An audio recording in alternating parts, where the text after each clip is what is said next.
মঠবাড়িয়ায় নিখোঁজ স্কুল ছাত্রের লাশ ডোবা থেকে উদ্ধার করল পুলিশ।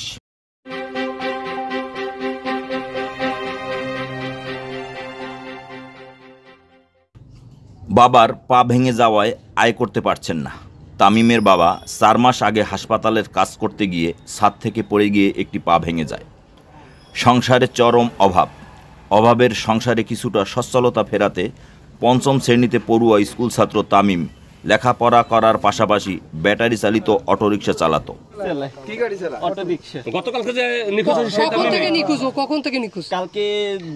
কালকে সন্ধ্যার দিক দিয়ে গাড়ি নিয়ে বাইরে দিয়েছে, তারপরে আব্বু খোঁজে পায় না। ধারণা করা হচ্ছে দুষ্কৃতিকারীরা অটো রিকশাটি ছিনিয়ে নিয়ে তামিমকে হত্যা করে লাশ ডোবায় ফেলে দেয়। এই বাবার সংসার চালাতে 14 বছরের ছেলে তামিম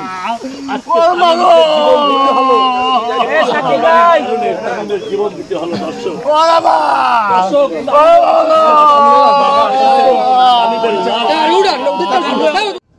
8 মে বৃহস্পতিবার দুপুরে মঠবাড়িয়া উপজেলার 6 নং টিকিকাটা ইউনিয়নের সাইফিনগর মাদ্রাসা সংলগ্ন আহমেদ আলী জামে মসজিদের পার্শ্ববর্তী একটি ডোবায় তামিমের লাশ দেখতে পায় স্থানীয়রা।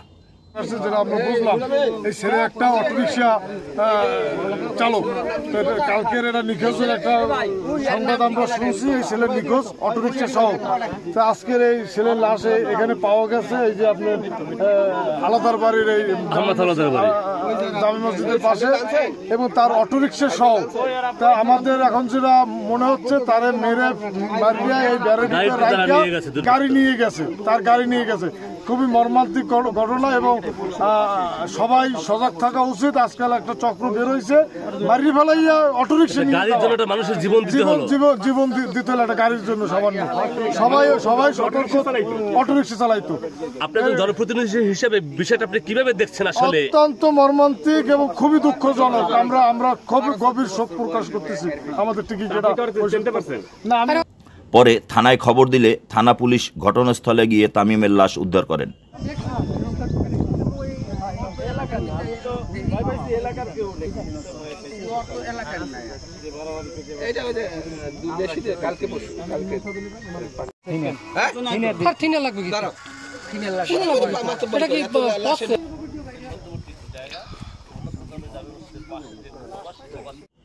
নিহত স্কুল ছাত্র তামিম মঠবাড়িয়া পৌর শহরের 3 নং ওয়ার্ডের দক্ষিণ মিঠাখালী নবীনগর এলাকার দিনমজুর ইয়াকুব মিয়ার ছেলে।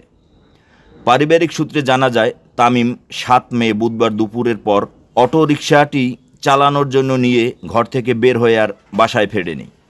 তামিমের অসুস্থ বাবা খোঁজাখুঁজি করে ছেলেকে না পেয়ে 8 মে বৃহস্পতিবার সকালে মঠবাড়িয়া থানায় একটি জিডি করেন। মঠবাড়িয়া থানার ওসি আবদুল্লাহ আল মামুন জানান, লাশ উদ্ধার করে ময়না তদন্তের জন্য পিরোজপুর জেলা মর্গে পাঠানো হয়েছে।